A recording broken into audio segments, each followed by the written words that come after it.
Hi and welcome to the Business Made Easy show. I'm your host, Fiona Hall, and this is my lovely co-host, Liz Fry. We are here to create a show that is a place where people can learn stuff to make their business easier.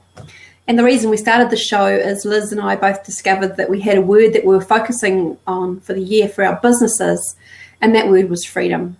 And to access more freedom, finding simpler ways to do things so we could have more time to do more of the things that we loved seemed like a really cool way to start the show and come together and collaborate on this as our little mission really in life. And we caught up on the weekend actually to review the show and figure out what was working and what wasn't working. So my nugget today is all about checking in and collaboration and what you need to do, what we've learnt along the way, because this has been a learning experience for both of us. And it's really cool to work with a fellow businesswoman who is up to big stuff, is honest, and has really good focus in their business, and it communicates really well. So thanks, Liz, for being that person to bounce ideas off. It's really fun.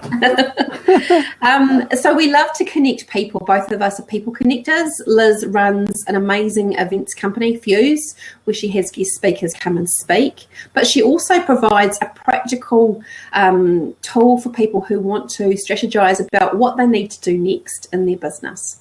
So that's kind of what she's focusing on now, and she's providing one-on-one support for business owners in that area, which is quite exciting. Now, my business was Kiffin. It is slowly morphing into Fiona Hall. So I'm owning who I am in the world and what I'm up to, and I'm the how-to lady. I love to find the practical ways to do things, the simplest, practicalist way to do something. So that's what I am a mission for, and that's what I do with my clients. I'll just accept Sarah in. And that's what I'm doing a lot more of at the moment, and I'm really loving seeing the difference I get to make in people's lives when they no longer have feeling to have. So I'm going to invite you all. Hi, Sarah. Welcome. Nice to have you. Thank you. Thank you. I'm just running through a quick intro. So I'm just going to pop a quick link here for our listeners. For those of you who haven't joined us, this is the link to the Business Made Easy Facebook community page. So we're building a wee tribe over there. We're up to about 167 members. And each day we have a hashtag day. And the focus of that group is really to build a tribe of people who are learning and growing and trying to find the simple ways to do things, because we all struggle in business. We often started in business with a specific skill set, right? But there's all this other stuff you need to do to make your business run, and sometimes it's really bloody hard. So this is, and we're all learning and growing, and there's some stuff we really don't like to do. So yeah, come and join us. Love to have you join us in our little community over there. So great to have Sarah on today. The format for the show, I'll just give you a quick rundown. There's my intro, which I've just kind of done. And then I do a quick nugget of wisdom, hopefully, that you can take on board and it'll be useful for you in your business. Then Liz is going to do a wee intro to her business and her nugget of wisdom. Then we'll come across and I'll introduce our guest, Sarah Kent, and she's going to walk us through her top 3 kind of points around the topic for today. The topic for today is how to create the work that is a fit for you. And that's what she's an expert in.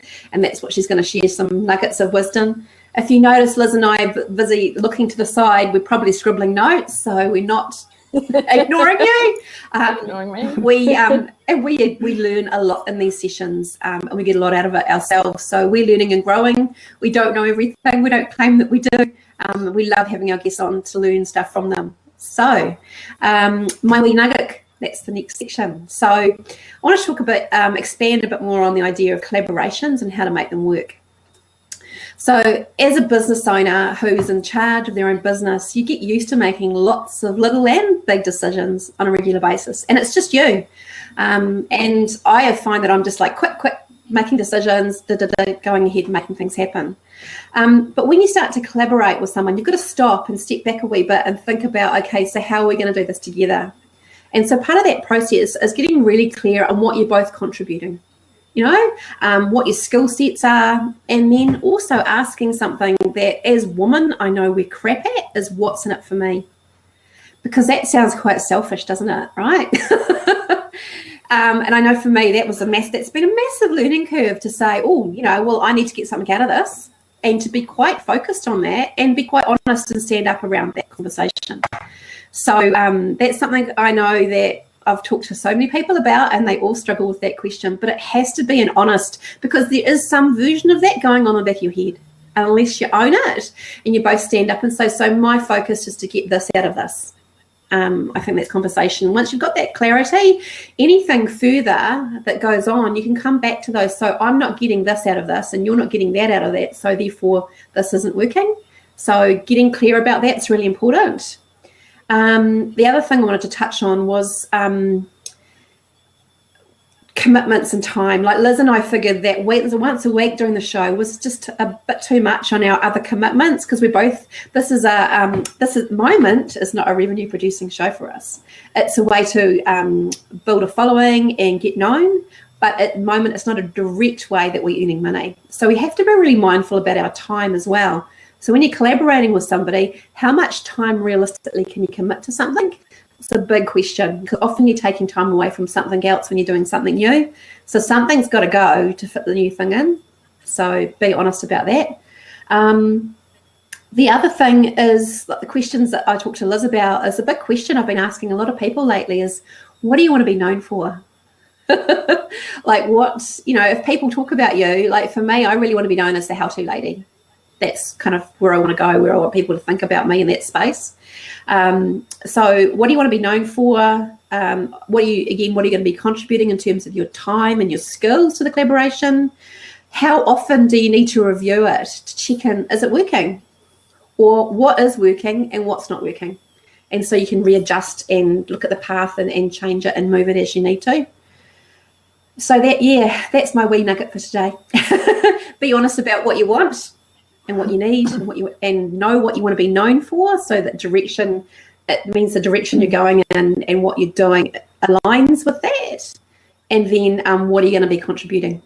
Yeah, that's me. Lovely, Liz. Over to you. Thanks, Fiona. Wow, great way to start Monday morning with you saying such nice things to me. So I'm Liz Fry of lizfry.com. And absolutely awesome to have you here, Sarah. I've been on a bit of a journey myself in terms of clarity and exactly what it is I do and what I offer, and which parts of it are revenue based, because a lot of it wasn't for a long time.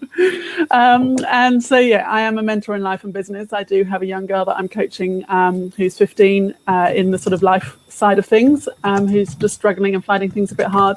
And then I also help business owners, as Fiona says. A lot of the time we are on our own. We don't have all the skill set required to run a business. So how can I help with that?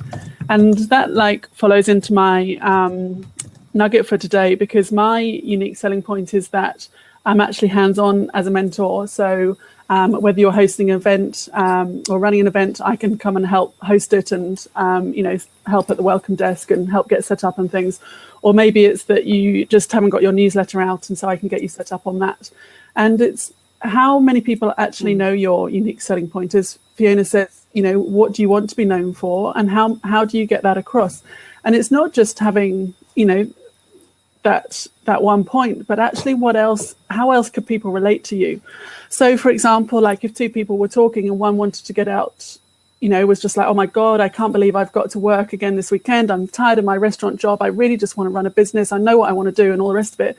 Maybe they could say, oh, well, let me put you in touch with Liz. I know that she ran a pub for 6 years back in the UK.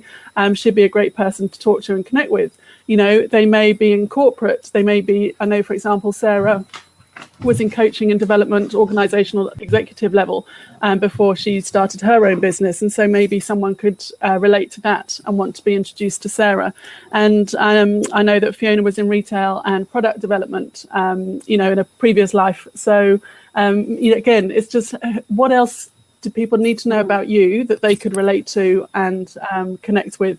So, yes, we need our unique selling point and that textbook stuff. But actually, as you as a person, in your background and your experience, what other message needs to get out there for people to understand who you are and to attract the clients that you're after.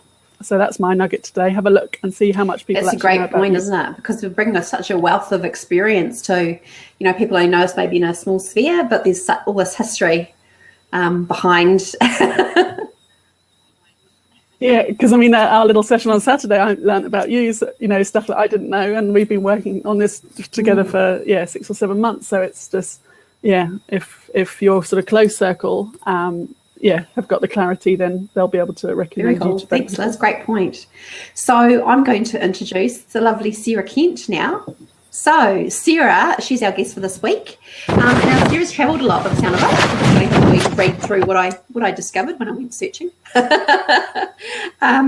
So she is a native New Zealander, but she's lived in London and obviously worked overseas. She's had lots of different careers. And then ended up in before starting her own company in senior levels in corporate and HR and organisational development, as Liz touched on. She was earning a great salary in that area, but really she started to lose the love for the job. She was grateful for the money and the experiences and things she learned, but there was something else for her. And I think a lot of us entrepreneurs have got to that point in our career, we've achieved stuff and going, is this as good as it gets? To take a line from the famous movie. So she realised she got to the point that she was quite miserable and felt like she had a lack of choice. And time's ticking away. And I think we all get to a certain age in our life that we might go, well, how much time do I have left here? What do I want to do with it? And how much fun do I want to have? And how much fun am I not having right now doing what I'm doing, right?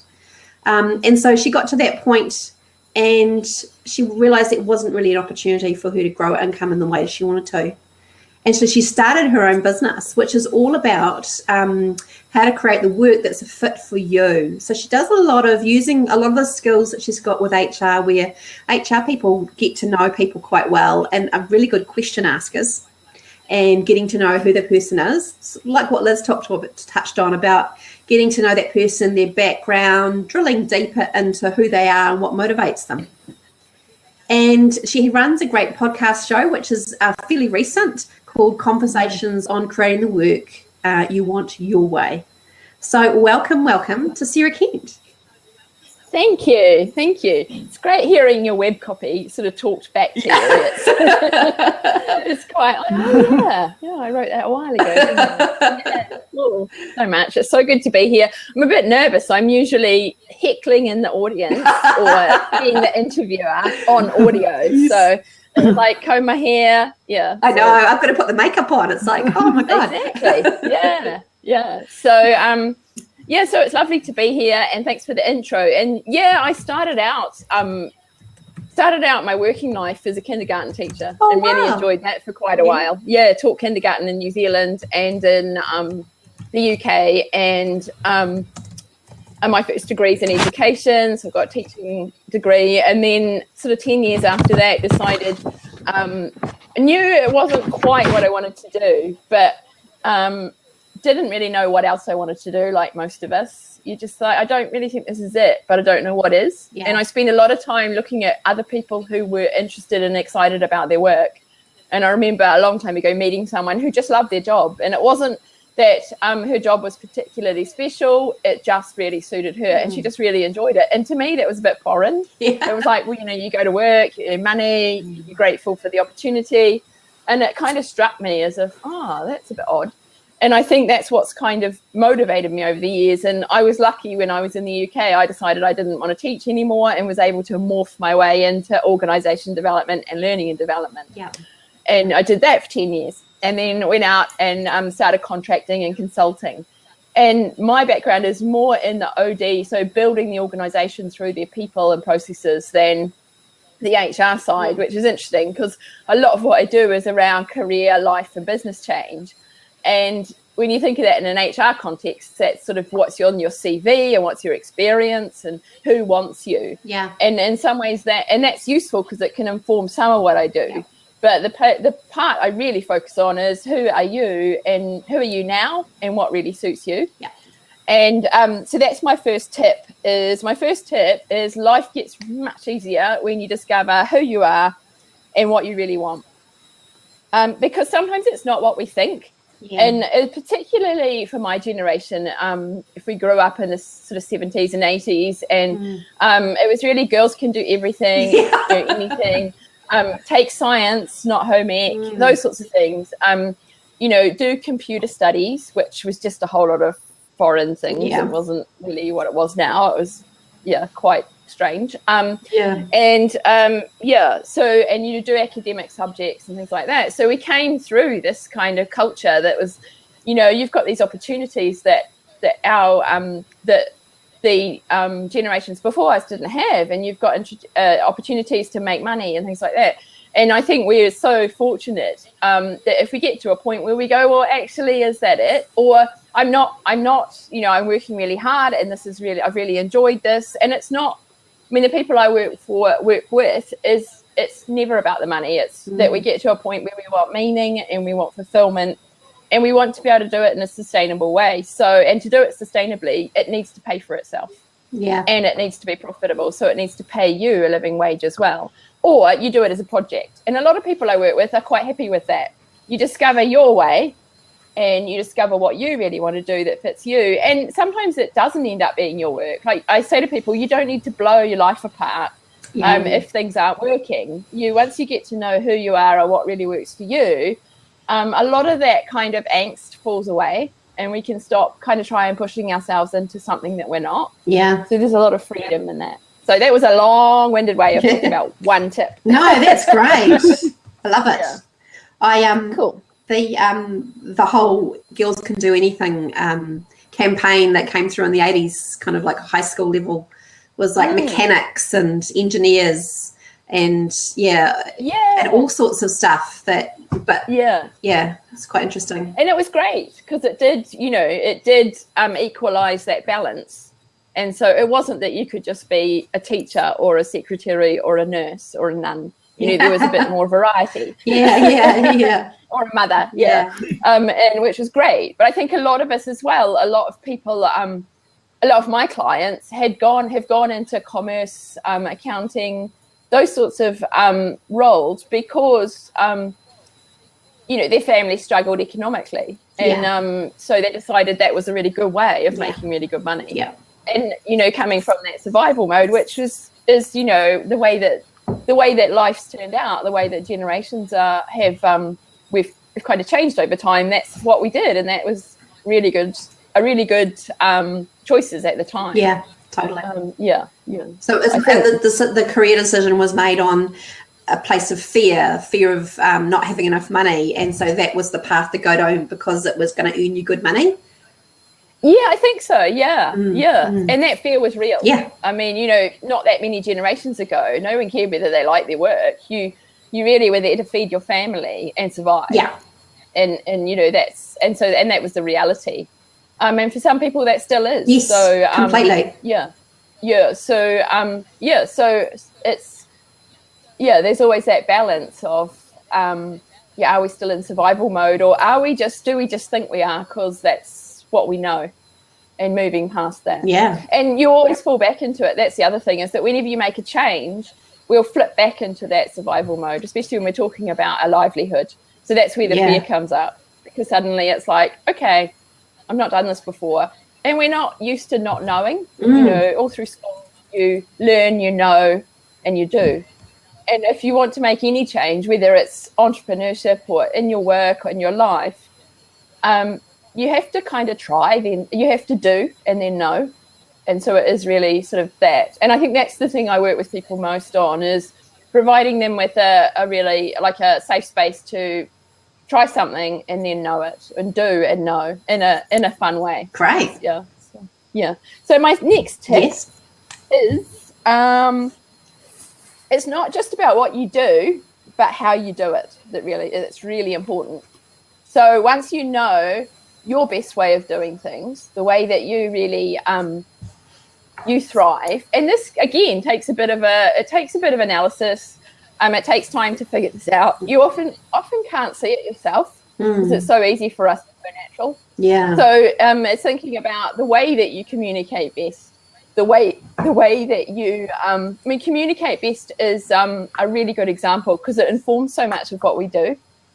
And so, and particularly in our work, because I think often we, if you're in any roles, whether you're a business owner or whether you're employed, we think about what we need to do to be able to please who we're working for or to get the work done, and that's really helpful. But there are thousands of ways to run a business now, and there are thousands of ways to do our work. So we don't need to just pick one that someone else says is the right way. You can pick. There are thousands of ways we communicate, and so if you communicate in a better through writing than you do through speaking, then you can build that out and use that. If you communicate better through, particularly when you're starting to go into self-employment and you have more of the freedom to do things your way. If you're better at speaking, you could speak. If you're better at actually just doing stuff with people, then do stuff with people. And once you realize that, or I want to try this, so I'm really good at experimenting with different ways. So you find the way that you do it. And I think the time that this comes most important is around selling, because for a lot of us, we've not been taught to sell. We don't know how to sell or promote ourselves, and it's really uncomfortable. And we don't want to do it. We associate it with something that's a bit sleazy and a bit slick. Yes. And there are hundreds of ways you can market and sell yourself. And I think what I quite like is that once you found your alignment, which is the way that you understand you do things best and around what you think is important in the world, and then you're living that, you get that alignment. And so if you think of sometimes there are like sort of very American conference style selling from the stage, or if you think on ads on TV where they're sort of yelling about the latest sale and stuff like that, or ads on the radio, and we associate that with selling. But that's only one personality style of selling. And so if you are much more into a facilitative style, so my background is in coaching, executive coaching, career, life, business coaching, and so I have a much more, and even like when I do training courses or anything, everything I do is around questioning and facilitation. So I'm not there to tell, I'm there to ask questions and to help you through a process. So some of it's telling, but it's really working you through a process. And when I sell, that's what I do. I just ask questions and you make a decision. Do you want to work with me or not? And that is really alignment with who I am. And also it attracts people who want that style. So there are people who really want to be entertained and inspired. And so if I have a selling style like that, that will attract those sort of people. So don't feel that selling style needs to fit in with how someone else does it if it's not in alignment with who you are. I really like that point, Sarah. Because there's a lot of freedom around it. Because I have seen quite a lot of programs which have one way to sell.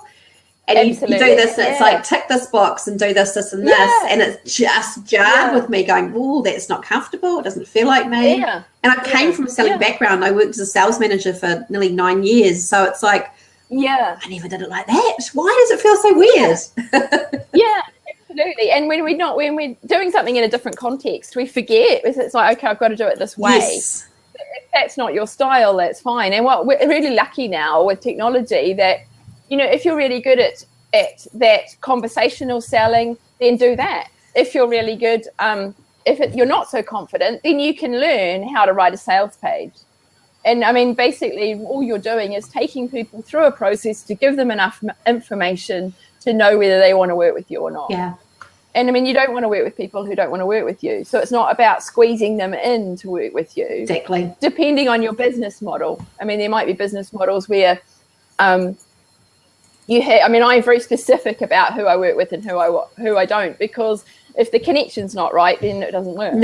Whereas if you're buying programs or if you're selling things, it's slightly different. But at the end of the day, people still need to make that decision as to whether they trust you enough and they trust the transformation that you're offering to work with you.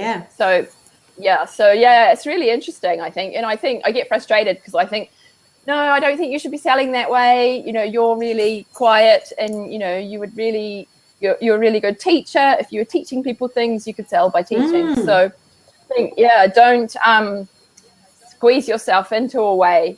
I mean, we'll always have fear, and we'll always be feel a bit about, can I do this? But it gets easier when you do it in a way that's in alignment with you. Great point. Love it. So that's tip 2. Yeah. I love that you brought trust into it, because, you know, congruency is a big thing for me, and walking the talk and things. And and obviously sales is a massive part. And if how you're trying to sell doesn't fit in with all of that, then you're not going to attract the right people, are you? It's not going to be a fit. So that trust is absolutely. And we can only know what our way is if we sort of take some time to really figure out what our values are, what's really important to us, and what our communication style is. And and that takes me on to the 3rd tip, which is creating work that's a really good fit for you is as much about the conditions of our work as it is about how we work and what we do. So what I mean by that is, it sounds really formal, that's just, what are the things that keep you at your best? So you've discovered who you are and how you stay congruent or in alignment. And I really like you brought that out, because there's a lot of research at the moment around presence and confidence. And what they're finding is that when you're in alignment, you're more confident. And so it's not just some kind of woo-woo thing that we've picked up. There's a lot of research around, hey, if you walk your talk and know who you are and act in according to that and know what you stand for, then you'll feel more confident. Completely. I think that's kind of cool. And so the conditions are what environments do you blossom in? What environments really suit you? And this one can be a bit tricky, because for me, I need just enough introversion and just enough extroversion. So I've been out too long, everyone go away. I mean, I house sit.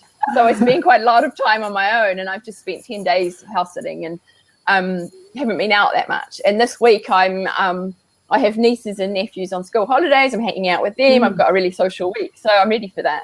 But knowing that about yourself, when I worked in a really busy open plan office, I was just so exhausted at the end of the day, I couldn't do anything. And when I worked in a kindergarten, which was noisy and people all the time. And you don't realize that, for some people, they'll thrive on that. Their energy, they need that. They need to be around people, and they need to be doing stuff with people. So know what environments you work well in. And, if sitting at home in your office drives you insane, then there are other things you can do. For some people, working online like we are is just so foreign to them, and it just doesn't gel. They want to be out in the world. And so the environments that work for you, and that informs again the things like our marketing. So I had a client who started her business, and she was helping. It was something to do with parents. I can't remember what it was, but she was with parents, and so she built her business as she was walking to school on the school run. She didn't have much time. She had 3 very young children, and she just talked to people on the way to school and on the way back again. And when she walked her children to school and childcare and things like that. And so it was a good fit for her at the time. Her business was based on her time and getting something for her. And so she didn't need a lot of online support. She didn't need lots of stuff like at that point. And I think that's really important. You don't have to have everything. You just can have what fits for you, and that will inform who shows up and who's attracted to what you offer. And I mean, there's different aspects of different markets.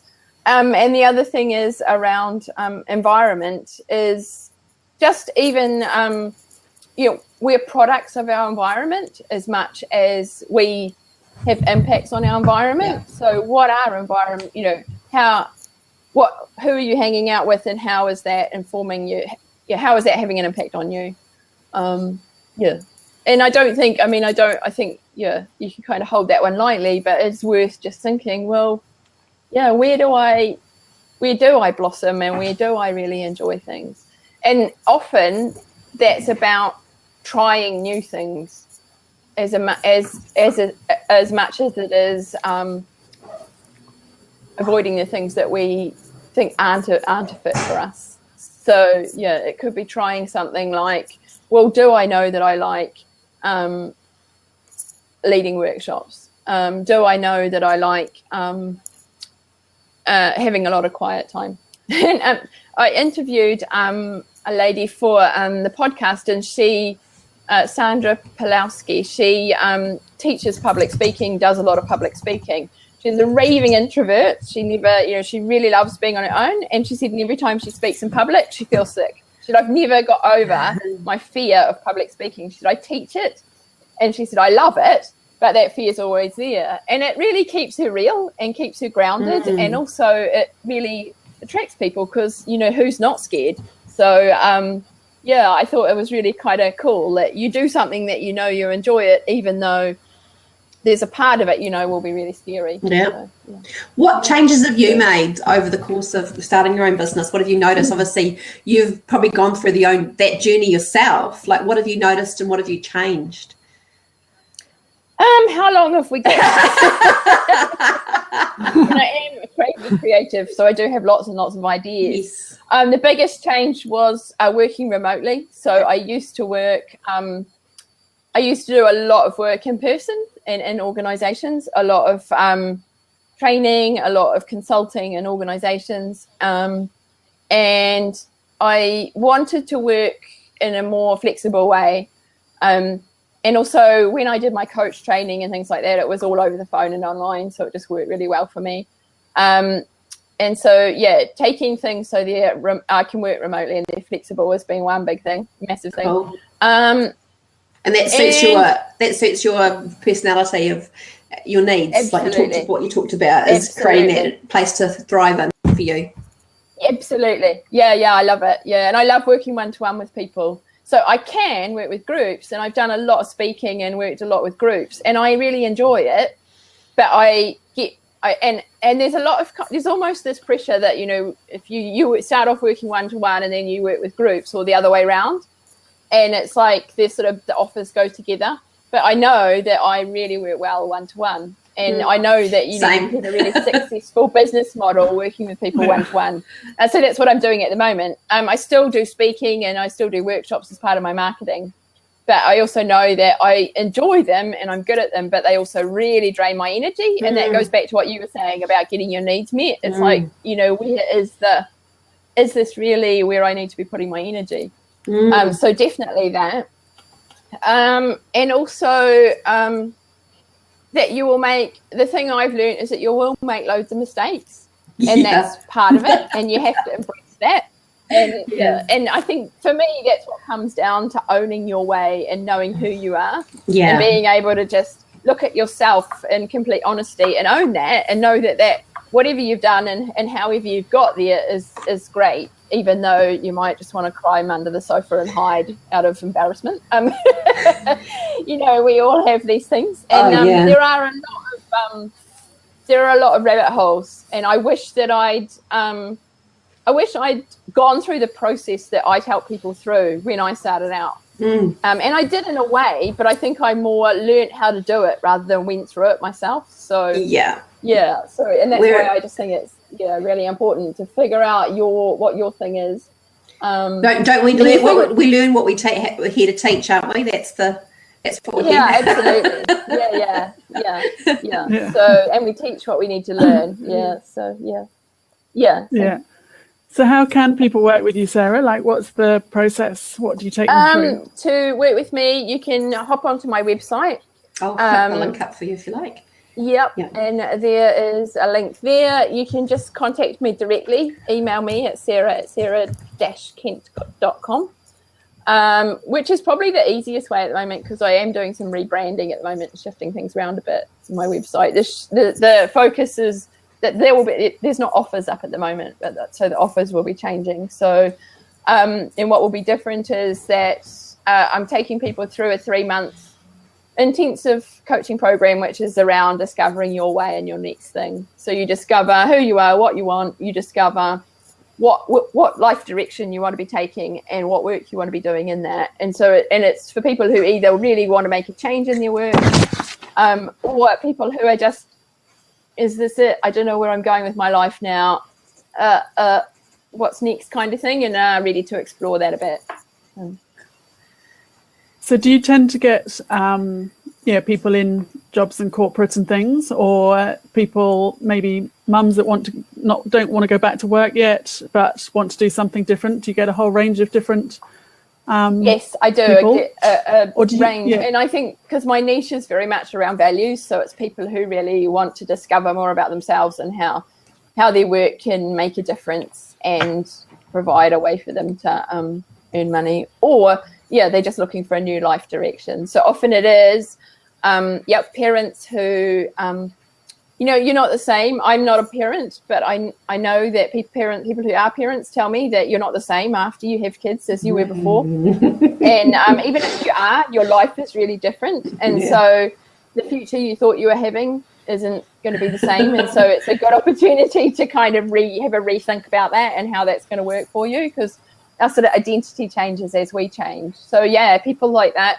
people who are in work, whether it's in a corporate job or in a business, working for themselves, who are just want something else now. And often we feel bad because you can leave your job and set up something, and you're halfway through it and you think, oh hell, this isn't quite it. And that's okay. That's part of the process, because we all go through that as well. And often it's not big changes. You don't need to make big changes to make it work better for you. The other type of people I work with is people who are in their own businesses and are really struggling to make it work. And often that's because they've just not found their way of doing it. Yeah. And so we're kind of pushing through someone else's way of doing it. And then, it's very easy to sell and very easy to teach the way I've done it. The way I've done my 10-step process, I can mentor you through that. But that might not work for you. Yeah. And so that's what I do. It's not about here's a way of doing it. It's about, okay, let's discover who you are.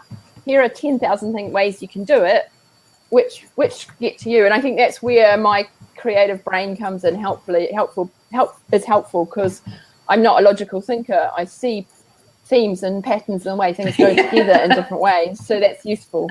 So it's quite nice that it's taken me this long to actually find the value in that. So it's quite cool. Well, it sounds to me like there's a real strategic and creative approach to what you do. You know the framework, you know what works, and you know the questions to ask.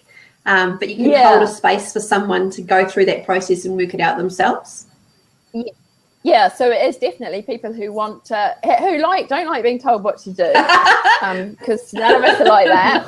That's why we started our own businesses, isn't it? Exactly. Yeah. It's like, well, I want to do my own thing in my own way, and then you end up going and just reproducing a job for yourself. Yeah. So because that's what we know. And the other thing is, the other thing I always tell people is it takes a long time.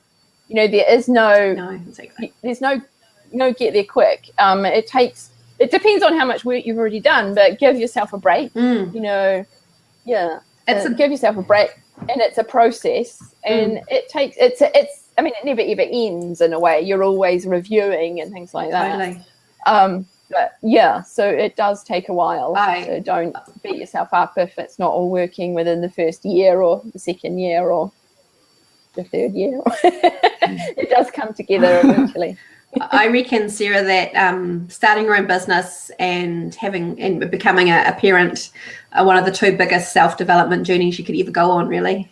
Absolutely. Yeah. They just press all your buttons. Yeah. The fears and the things that come up that you have to face that are no longer under the umbrella of someone else's business vision. Yes, the stuff absolutely. That there's a certain safety net in being in someone else's business, and you can kind of go, oh, they're rubbish doing it that way and they should do it this way. You can have all these grand opinions and ideas, but because you're not the boss, you don't get to do that. And then you are the boss and you're like, shit, it's actually quite hard. I know. And the responsibility, that sense of responsibility as well with both of those, becoming a parent and running a business, it's like, it's down to me. Yeah. So, Hey, Sarah, that's fantastic. We're looking at coming up slowly coming up towards the end of the show. And there's one question I've started to ask quite regularly, and I'd like to ask you, what one piece of advice would you give yourself if you were starting out in business again? If you could go back in time and hop in a time machine, what piece of advice would you give yourself? stick to your guns and do what you want to do. Yeah. You know, stick to the thing that you know you love to do, and just keep doing that. Because I was talking to someone this morning, and we were like, it was working there. We just stopped doing it. You know, that thing I wanted to do my way was working, which is what I'm doing now. We send ourselves off course. Yeah. And when another thing probably I think that links into this is when people are looking for help, what do you think they should do to help them find the right person? Because I know I've done lots of courses over the years. Absolutely. What would you say would be some advice that you give someone in terms of how they choose the person that they're going to get to help them, no matter what area of their business? Yeah, absolutely. I love that question, because when I worked in learning and development, that's what I was always asking people. So people would come and go, well, I need this person to learn this. And it's always, what do you want them to do afterwards? So if you're going to hire someone to help, and sometimes you don't know the answer to this. So, but is asking, okay, I'm here. What do I want to be able to do once I've worked with someone? Yeah. So is it I want to know how to have clients, or is it I want to know how to make my business work, or is it actually I have no idea what I want to be doing, so I want to find out what I want to be doing? Yeah. And once you're a little bit clearer about that, then just interview people. So if you're going to recruit someone to do a job, then you get 4 or 5 people, and you sort of have an idea of who you want to work with and what expertise you want them to have. Yeah. And so, interview with people. And I think try and be specific. So if you want to build an online program and you want someone to help you build an online program, then find someone who's built online programs, not just teaching you to build them, but has built them. Yeah. And has some evidence of that. Yeah. And also, has some standing and things like that, and then talk with them and see if they gel with you. Yeah. And you can ask people and things like that. I think, and I mean, the way people will, so a lot of people, if you're working one-to-one with, will have a conversation with you to see if you're a good fit, which is really important. And just I would always just get a sense of who I am, who they are, and do you trust what they're delivering and what they're saying? Is it in sync with what you know? I think it is that clarity around what they really want. And I think what I've learned is that I need to be super clear on what I offer and what I don't offer. Yes. So I don't offer a done-for-you service. I don't do it for you. I do it with you, but I don't do it for you. And I think, so just being really clear about that. That's cool. And ask lots of questions and, see what's working. Yeah. Thank you, Sarah. That's cool. Anything else you'd like to close off with, Liz? It's probably a bit of a big question, but if you can think really quickly, Sarah, like you touched on the beginning about, that when we in school and things that we're set on that sort of job ladder, and not enough is done at schools at the moment to bring out the creative entrepreneur side. I think it's happening, but maybe not. Is there a message that we can give young people today, give kids, give other people, that there is another option? Oh, absolutely. Yeah, I think that because I worked a lot in the education system, I think this is just what happens, is that we're preparing people for the future that we had, which in my case was quite a long time ago. Yeah. And the world has changed so much. So even in the last 5 years, the technology has changed, and the way we work has changed, and the way the world works and globalization has changed. And I think from what I'm seeing is that we're still thinking of our work and children coming through work in the way that maybe we did in our day, which probably was preparing people for the generation before that. And so I think it is, again, going back to what are people good at, where do they excel, where are their strengths, and what do they want to be doing? And I think, my education background is always around how do you learn best, and how do you survive, how do you thrive best? Yeah. And having some trust that, they will figure that out for themselves in the world they live in. And just being aware that there are so many different opportunities.